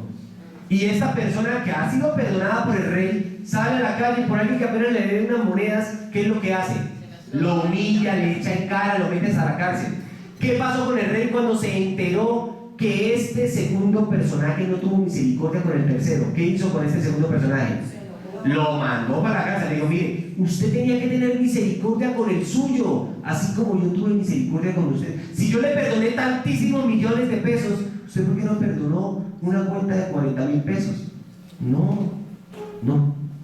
Así actúa la misericordia. Si Dios en la víctima inicia su misericordia, sin darle la espalda, siempre está de brazos abiertos esperando que uno le dé la espalda, deje de darle la espalda, igualmente Dios desde la víctima continúa su obra misericordiosa.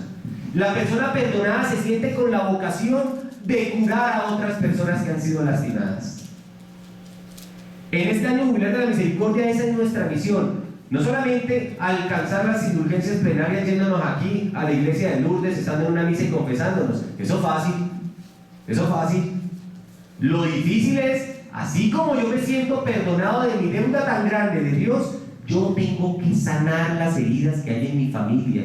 Aquel familiar que yo le quité el habla por ser un avivato y quitarle la herencia a mi tía, o aquel familiar que abusó de una sobrinita, de un sobrinito mío, o aquel familiar, yo tengo que perdonarle. Eso es el año de la misericordia. No solamente santificarnos nosotros y ya, yo estoy salvo. No, es luchar por la santificación de nuestros familiares y amigos, concediéndoles el perdón.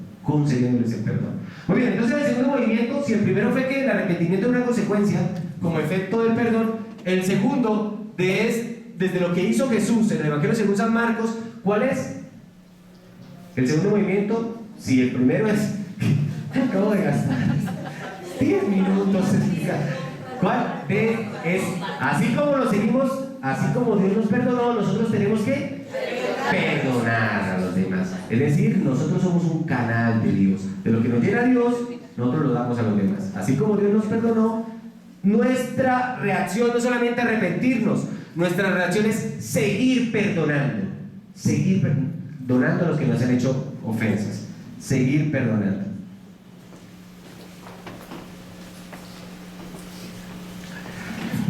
Listo, y parece ser que el tiempo se nos acabó, no vamos a alcanzar con el tema de lo que experimentó, pero vamos a redondear, ¿sí les parece? Entonces, señora, si me dan, no me quiere decir. Vale, yo ahorita les comparto, yo le dejo el archivo, se lo paso a la hermanita y al padre William, y él hace llegar a sus correos. Han anotado los correos, ¿verdad? Sí. El documento, ahí están todos los textos de todo lo que hemos dicho. Además, no valía la pena que hubieran escrito, pero bueno, ya. Para que nadie me durmiera, estuvo bien, apenas. No, mi voz ayuda, ¿no? Claro.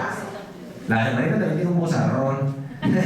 Bueno, entonces, la misericordia de Dios, ya para terminar, padre, ya, 2 minutos. La misericordia de Dios, según los sinópticos, desde lo que Jesús experimentó, según el Evangelio según San Mateo. Desde lo que Jesús experimentó, según el Evangelio según San Mateo. ¿Qué enseñanza vamos a sacar allí? Bueno, el Evangelio de Mateo, especialmente en la Pasión, él sigue mucho la tradición profética, es decir, a diferencia de San Pablo, él no está preocupado en demostrar que Jesucristo murió por tuvo una muerte corta para calmar la ira de Dios por nuestros pecados. Él es la víctima que nos perdona los pecados de todos. Mateo no está haciendo énfasis en eso. Mateo más bien está en una tradición profética mostrando que Jesucristo fue perseguido como un profeta, pero aún siendo crucificado, Él perdonó a los perseguidores. Eso es lo que nos muestra puntualmente Mateo, así rápidamente. ¿Cuál es el fracaso de Jesús? Hay dos fracasos terribles de Jesús cuando está en la cruz, que Él siente y tiene una actitud que experimentó de misericordia. El primer fracaso, que yo quiero que ustedes lo miren así, sin textos bíblicos para poder avanzar. Luego les haré llegar las citas. El primer fracaso de Jesús es, bueno, por un lado, los enemigos de Jesús están contentos, ¿cierto? ¿Quiénes están contentos? Los sacerdotes judíos están contentos. A ver, tú, que eres capaz de destruir el templo, a ver, sálvate a ti mismo. O mire, lo está llamando Elías. A ver, tú, se están burlando. Los soldados también se están burlando. Le colocan una corona, una capa y ¡ave, el rey de los judíos! ¡Ah, mire, este es el rey de los judíos! Se burlan de él, lo abofetean, lo humillan, lo humillan. Pues bien, ese es un dolor, un fracaso. Pero ¿a ustedes qué les parece más doloroso? ¿La burla y la bulla de los enemigos o el silencio de los amigos? El silencio de los amigos es un dolor impresionante. Que a Jesús lo hubieran abandonado, lo hubieran dejado solo. Bueno, si usted es mi amigo y dice que va a dar la vida por mí, demuestre ahora que me cogieron. Ah, no, es que no, eran mentiritas. No, es de verdad. Si usted está conmigo, está en las buenas y en las malas. Valiente gracia estar con un amigo en las buenas. Si él es el que paga la cuenta, si él es el que invita, él es el que gasta, pues bacano. Pero entonces cuando ya estoy necesitado, no, que perder el empleo, ah, no, manito, por aquí no venga. No, no. Hay que ser amigos de las buenas y de las malas. Y a Jesús le dolió en el alma, más que la burla de los romanos y los judíos, le dolió la ausencia de sus seguidores. A Jesús le dolió la ausencia. Eso es un fracaso que él no pudo soportar. Jesús tenía el corazón roto no solamente por los latigazos o por los golpes de la cruz. Jesús tenía el corazón roto, era precisamente por el silencio de sus amigos. Y muchas veces nosotros cometemos ese pecado. Muchas veces nosotros cometemos ese pecado. El pecado del homicidio es un pecado terrible. Y también por el abandono de todos los que él hizo. Resucitó a Lázaro y Lázaro no estaba ahí. No, y Lázaro después lo mataron porque era un testigo de las obras de Jesús. Pero de todos los milagros que hizo no había ninguno. Tanto bien que dio, y mire cómo le pagaron, con silencio, con abandono. Y bueno, y el mejor amigo, el que supuestamente decía que lo seguía hasta, lo negó 3 veces, lo negó 3 veces. O sea, ¿usted se imagina eso? Usted tener un amigo y cuando le diga que usted es amigo de aquella persona que, no, yo ese no lo conozco. No, pero si usted la pasaron, no, eso no tiene nada que ver conmigo. No, yo era amigo porque estaba, no, es terrible para Jesús. Y hay una situación que sí, ese sí, a Jesús se le desbarató. Así como yo ahorita me sentí 5 minutos hablando y ustedes no me entendieron. Imagínense Jesús hablando 3 años y que Judas le ha hecho lo que le hizo. Es que el pecado de Judas no es que haya traicionado a Jesús. En términos de misericordia, ¿saben cuál es lo más grave de Judas? Peor que haberlo entregado por 30 monedas. No ser un segundo Pedro. No ser un segundo. Miren que Pedro lo negó 3 veces, pero luego se arrepintió. ¿Qué he hecho, Señor? Y lo confesó 3 veces, inclusive murió confesándolo. Pero Judas, dándose cuenta que cogieron a Jesús, que no hubo rebelión como él quería, que lo crucificaron, habiendo escuchado que Jesús enseñó durante 3 años, yo perdono todos los pecados, yo perdono todos los pecados, yo perdono todos los pecados, yo perdono todos los pecados, yo perdono. Habiendo escuchado 3 años el mismo sermón, que Dios es misericordioso, Judas, cuando se dio cuenta de su error, no fue capaz de ir a pedir perdón al Señor. Prefirió matarse. Eso destrozó a Jesús. Esa es la segunda traición de Judas. La primera traición es venderlo con unas monedas, pero la segunda traición es no creer en lo que Jesús le enseñó durante 3 años. Prefirió matarse a ir a pedir perdón, como lo hizo Pedro. Judas pudo haber sido un segundo Pedro. Lo pudo haber hecho y no. Prefirió matarse. Jesús cuando vio eso dijo, no, aquí ya no hay nada. Apague y vámonos. Por lo menos en vida. Apague y vámonos. Ya resucitado ya es otra historia. Pero en vida, ahí crucificado, Jesús al ver que Judas no fue capaz de arrepentirse, no fue capaz de confiar en el perdón misericordioso de Dios, Ahí entonces Jesús dijo: no, en Judas esa platica se perdió. En Judas esa platica se perdió. Los otros 11 al menos se arrepintieron, pero en Judas esa platica se perdió. Y es precisamente ese es el pecado del Espíritu Santo.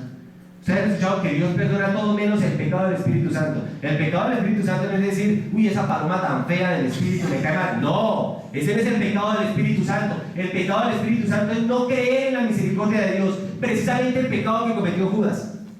Ese es el pecado que no se puede perdonar. Si usted no cree que Dios le va a perdonar, ¿cómo le va a perdonar Dios? Es que mi pecado del Espíritu Santo es que no, ese tema de la misericordia, eso es puro embuste, pura cháchara, como hizo Judas. Entonces Dios no puede perdonar algo que no cree. Dios necesita la fe. Mira que cuando le bajaron al paralítico, viendo la fe que tiene, le dijo: hijo, te perdono todos tus pecados. Entonces el pecado del Espíritu Santo es ese. Dios es misericordioso, Dios perdona todo, menos el Espíritu Santo, el pecado contra el Espíritu Santo, que es dudar de su perdón, tal cual cometió. Entonces ese es el fracaso que vivió Jesucristo, desde lo que experimentó. Acuérdense que estamos acá, lo que experimentó según el Evangelio, ¿según quién? Mateo, según Mateo. Y desde lo que experimentó Jesucristo, la enseñanza es esta. Mucha atención. La enseñanza es que el mal triunfa si nos dejamos absorber, o más bien enceguecer, por la venganza. Que nos hagan cosas malas, mucha gente nos va a hacer cosas malas. A Jesucristo le hicieron muchísimas cosas malas, inclusive desprecios, el abandono que vivió, la negación, la traición. Pero ¿por qué no triunfó el mal en Jesús? ¿Por qué no triunfó el mal en Jesús? Porque una vez que Él resucitó, Él no se vengó. O sea, Él sí vino, pero no se vengó. No se vengó. Si Él se hubiera vengado, hubiera caído en la dinámica del mal. El mal nos ataca a todos. El mal no necesita ni ser rojo, ni tener cola, ni tridente, ni cachos. No. El mal existe entre nosotros, el mal. Y miren, nosotros en Colombia, que estamos en un proceso de posconflicto, en donde en el Transmilenio nos vamos a encontrar gente que ha matado, que tiene en su pasado 5 o 6 muertos. Que cuando vayamos a una cita médica, veamos que la persona que está a nuestra derecha esperando tiene en su historial 2 o 3 secuestros. Que cuando nos encontremos en la calle, ¿no?, 2 personas ex guerrilleros o ex paramilitares, ahí nosotros tenemos que ver que ellos hicieron el mal, pero nuestra reacción no puede ser la venganza, porque ahí sí, en contra de lo que dijo Jesús contra los judíos, que cuando uno entraba en contacto con personas que eran pecadoras, uno se contaminaba. Si nosotros nos vengamos, nos estamos rebajando.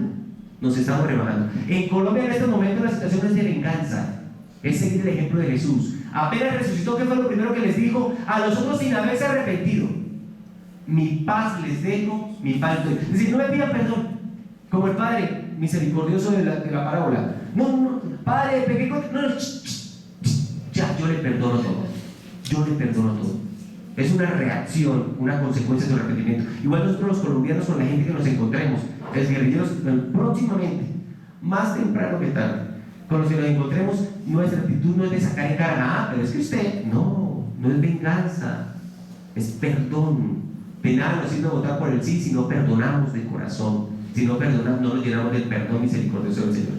Que el Espíritu Santo, pues, hermanas y hermanos, nos ayude precisamente a prepararnos espiritualmente para esta eventualidad que vamos a tener en nuestra nación, en nuestro lugar de trabajo, en nuestros lugares cotidianos donde nos desenvolvemos, y especialmente en nuestros hogares, para vivir de la misericordia de Dios, y todos nuestros actos, gestos y acciones procedan de Dios para que lleguen a Él. Muchas gracias.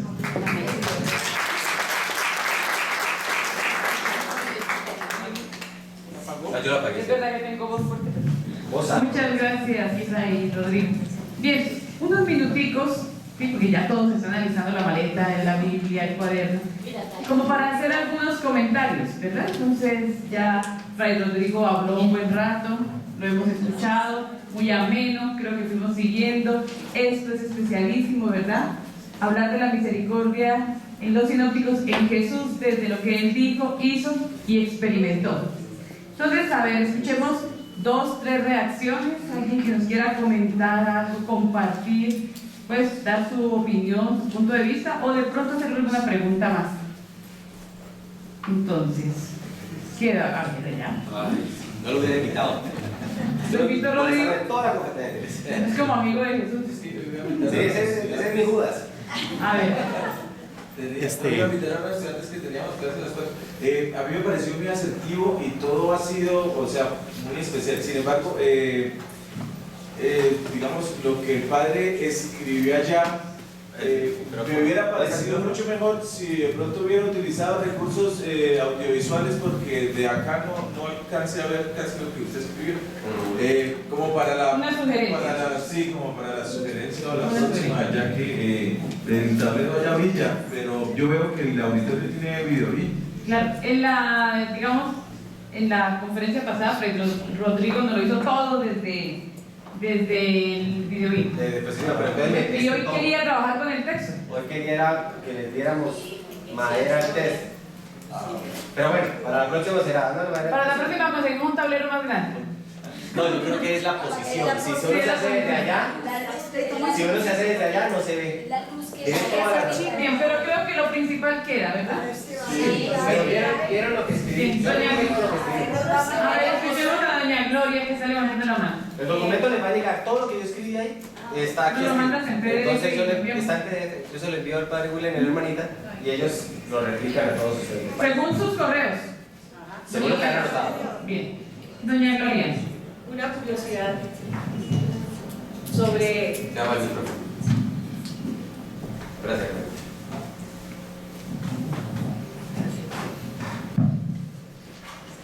Una curiosidad sobre la misericordia. Si hablamos de la misericordia de Dios Padre, de Dios Hijo, hablamos del Espíritu Santo, pero ¿qué tal si de pronto habláramos de la misericordia de María? Porque María, cuando la pasión de su Hijo, también tuvo que haber tenido mucha misericordia para no tener pensamientos ni actitudes de odio ni de venganza. Eso es una misericordia que no la encontramos con frecuencia, porque normalmente, pues aquí por ejemplo en el caso de la cacica de la Gaitana, la venganza ya fue terrible, pero ver la misericordia en María debe ser también un tema muy muy lindo que nunca se toca. No me ha dado tiempo realmente, pero sí se puede hacer eso. Y puede ser un tema para desarrollar. Sí se puede hacer ese trabajo y es interesantísimo. Sí, hay mucho por investigar ahí. Sobre todo que es desde la madre, ¿verdad? Desde las entrañas de la madre. Es que fue toda la experiencia que tuvo María con su hijo. Tal vez él comienza en el momento de la pérdida de algo en el templo, ¿no? Puede ser. No, la profecía que hicieron precisamente. La de Simeón también.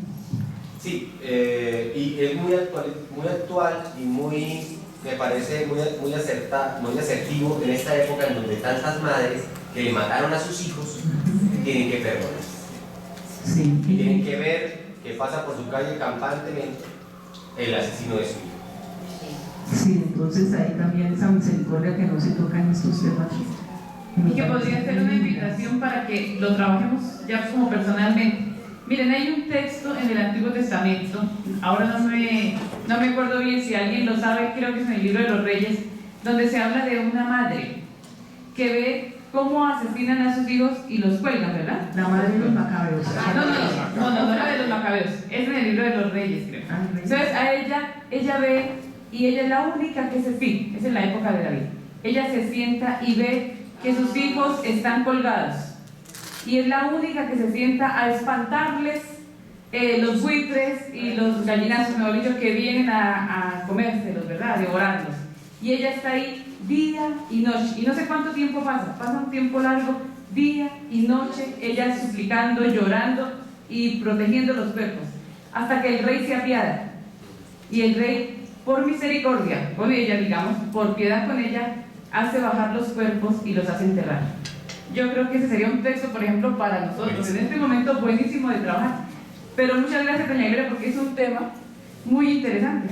Es decir, uno piensa en el Padre misericordioso, en el Hijo misericordioso, pero podríamos pensar nosotros como iglesia en la Madre misericordiosa. Muchas gracias. Por aquí había una mano, hermana Elda.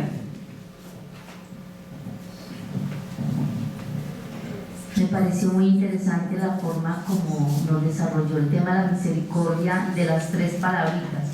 Lo que dijo, lo que hizo y lo experimentó. Porque o yo al menos he escuchado mucho sobre la misericordia, pero así como en términos como muy generales. Me pareció fantástico, muchas gracias. Yo quiero decir algo a propósito. No, gracias a ustedes por su tiempo, de verdad, Dios les pague.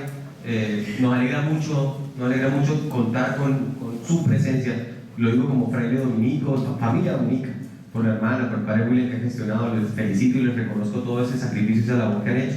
Pero a ustedes, gracias por aceptar. Nosotros podemos convocar, pero que ustedes respondan, que se dediquen un lunes de hora y media aquí sentados, no es fácil, y con este clima, movilizarse. Yo realmente sí quisiera que todos ustedes se brindaran un fuerte aplauso, por favor. Y para el padre William y para la hermanita por haber gestionado toda la cátedra. No, y quería decirles precisamente eso, hermanita. El tema. ¿Cuál es nuestra misión como cristianos católicos? Mire, el Papa desde Roma dice: la misericordia de Dios es eterna. Si nosotros vamos a la gente de la calle o vamos a la gente de nuestros templos, nuestras iglesias, y le decimos: la misericordia de Dios es eterna, ¿eso le dirá algo a la gente? No, eso es muy etéreo, muy conceptual, muy teológico.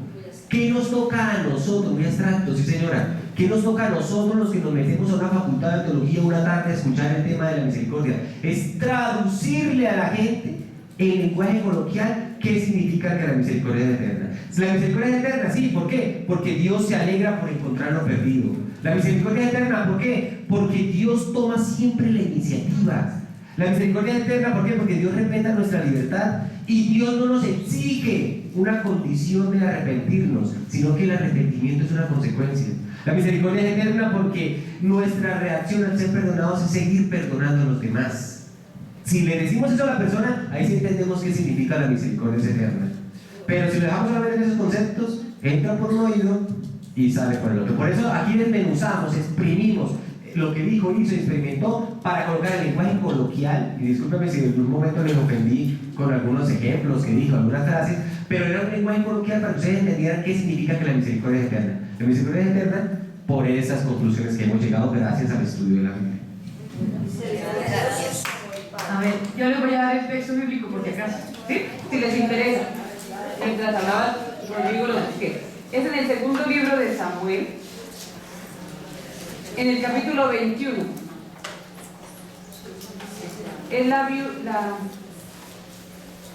Es Rispa, la mujer se llama Rispa. En el capítulo 21. Duró 7 meses ella. Pero entonces ustedes lo buscan y lo leen, porque si no nos metemos en otra exégesis aquí, ¿verdad? Todo el capítulo 21. Al final del 21, desde el versículo, claro que se lee todo el 21 mejor porque se entiende completamente, pero el 10. Entonces, esta mujer, la madre, verdaderamente la madre, y hace que David que se apiade. Es la actitud de la madre que llora, que busca, que no se va hasta que no le entreguen los cuerpos para enterrarlos. Y hace que David se apiade. Bien, y yo creo que nos sirve para este tiempo a nosotros. Bien, una última cosita, ya vamos terminando. Les agradecemos la presencia a todos verdaderamente por estar acá. Aquí tenemos varios alumnos del Centro Bíblico María de Magdala. Posiblemente Rodrigo el año entrante esté con nosotros, o bien dentro de poco esté también acompañándonos como docente del Centro Bíblico. Muy interesante. Y los invitamos para el 30 de septiembre. Nosotros vamos a tener una tardecita de estudio, de reflexión en honor de San Jerónimo. Es la jornada bíblica San Jerónimo y el tema será la lección divina en los padres de la iglesia. Si ustedes entran al blog del Centro Bíblico María de Magdala, encuentran toda la información, el lugar, dónde va a ser y la hora. El tema va a ser la misericordia, estamos con la misericordia, la lección divina desde los padres de la iglesia hasta hoy. Vamos a hacer como un recorrido con la lección divina. Aquí tenemos unos libritos, por si acaso todavía hay algún interesado, la publicidad, ¿verdad? El de las fiestas, que les cuesta 15.000, y el de la mano de la adúltera, que nos cuesta 25.000. Y las hermanas Paulinas nos invitan, que ellas están aquí presentes, nos están acompañando en estas jornadas, a que también pues nos abonemos al pequeño misal que tenemos para la lectura diaria de la palabra, ¿verdad? El misal popular. Entonces hacemos una pequeña propaganda aquí, hacemos publicidad también. Bien, los esperamos dentro de 8 días a las 4 de la tarde para continuar con el tema de la misericordia del Nuevo Testamento, pero esta vez será en los escritos joánicos. Y nos acompañará Fray Edgar Aguilar. No sé si William quiere decir alguna palabrita. ¿No? Entonces, muchísimas gracias. Esperamos que todos hayan firmado y nos dejen sus datos.